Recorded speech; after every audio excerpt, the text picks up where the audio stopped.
گوادر پہلے عمان کی حدود میں تھا۔ 8 ستمبر 1958 میں پاکستان کے وزیر اعظم فیروز خان نون نے عمان سے گوادر کو خریدا اور 8 دسمبر 1958 میں جنرل ایوب خان کی حکومت میں اسے پاکستان کا سرکاری طور پر حصہ بنا دیا گیا۔ دوسری جانب چائنا پاکستان راہداری قراقرم ہائی وے بھی جنرل ایوب خان کے دور میں ہی تعمیر ہونا شروع ہوئی۔ السلام علیکم ویورز، آج کی اس ویڈیو میں ہم China Pakistan economic corridor history کے بارے میں بات کریں گے۔ گوادر بندرگاہ کب اور کیسے پاکستان کو ملی اور اس پر سب سے پہلے کس نے کام شروع کروایا، کون سی حکومتوں نے سی پیک کے لیے کلیدی کردار ادا کیا۔ مکمل معلومات جاننے کے لیے ویڈیو آخر تک دیکھنا بہت ضروری ہے، لیکن اس سے پہلے اگر آپ نے ہمارے چینل پاک ویڈز فور یو کو ابھی تک سبسکرائب نہیں کیا تو سبسکرائب کے بٹن پر کلک کر کے سبسکرائب کر لیں اور ساتھ میں بیل کے آئیکن پر بھی کلک کر دیں۔ سی پیک کے حوالے سے ہمارے چینل پر اور بھی معلوماتی ویڈیوز موجود ہیں، دیکھنے کے لیے اس ویڈیو کی ڈسکرپشن ملاحظہ فرمائیں۔ سی پیک کی تاریخ بہت پرانی ہے۔ اس کی تاریخ گوادر اور اس کے گرد و نواح سے شروع ہوتی ہے۔ گوادر پاکستان کی جنوب مغربی حدود اور دنیا کے سب سے بڑے تجارتی راستے پر واقع ہے۔ یہ صوبہ بلوچستان کا شہر ہے جو اپنے شاندار محلے وقوع اور جدید ترین بندرگاہ کے باعث عالمی سطح پر معروف ہے۔ گوادر کا نام بلوچی زبان کے دو الفاظ سے بنا ہے، گواد یعنی کھلی ہوا اور در کا مطلب ہے دروازہ یعنی ہوا کا دروازہ۔ 60 کلومیٹر طویل ساحلی پٹی والے شہر گوادر میں 21ویں صدی کی ضرورتوں سے آراستہ جدید ترین بندرگاہ بنایا جا رہا ہے اور اس کی تکمیل کا وقت جوں جوں قریب آ رہا ہے اس کی اہمیت روز بروز بڑھتی جا رہی ہے۔ آنے والے وقت میں نہ صرف پاکستان بلکہ چین، افغانستان، روس اور وسط ایشیا کے ممالک کی تجارت کا دار و مدار اسی بندرگاہ پر ہوگا۔ ویسے تو گوادر کی تاریخ سکندر اعظم کے دور سے شروع ہوتی ہے، لیکن اس کو بیان کرنا بہت لمبا ہو جائے گا، اس لیے میں ایک لنک ڈسکرپشن میں چھوڑ رہا ہوں۔ اگر آپ گوادر ہسٹری کے متعلق مزید تفصیلات چاہتے ہیں تو ملاحظہ کر لیجئے۔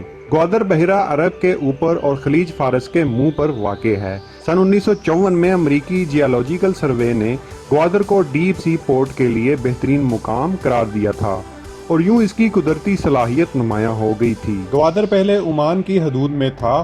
8 ستمبر 1958 میں پاکستان کے وزیر اعظم فیروز خان نون نے عمان سے گوادر کو خریدا اور 8 دسمبر 1958 میں جنرل ایوب خان کی حکومت میں اسے پاکستان کا سرکاری طور پر حصہ بنا دیا گیا۔ دوسری جانب چائنا پاکستان راہداری قراقرم ہائی وے بھی جنرل ایوب خان کے دور میں ہی تعمیر ہونا شروع ہوئی، جس کی تعمیر 20 سال میں مکمل ہوئی۔ مشکل اور دشوار گزار پہاڑی علاقوں پر اس منصوبے کی تکمیل کے دوران 810 پاکستانی اور 82 چینی ورکرز نے اپنی جان گنوا دی۔ دشوار گزار راستوں پر بنی شاہراہ قراقرم کو اسی وجہ سے دنیا کا 8واں عجوبہ بھی کہا جاتا ہے۔ گوادر کی خریداری اور شاہراہ قراقرم کی بنیاد سے ہی چائنا پاکستان اکنامک کوریڈور کا آغاز ہو چکا تھا۔ گوادر اور قراقرم ہائی وے کی بنیاد رکھ کر جنرل ایوب نے چائنا پاکستان کا راستہ ہموار کر دیا تھا اور پاکستان کو ایک نئی راہ دکھا دی تھی۔ شاہراہ قراقرم جنرل ضیاء کے دور حکومت میں پایا تکمیل کو پہنچا۔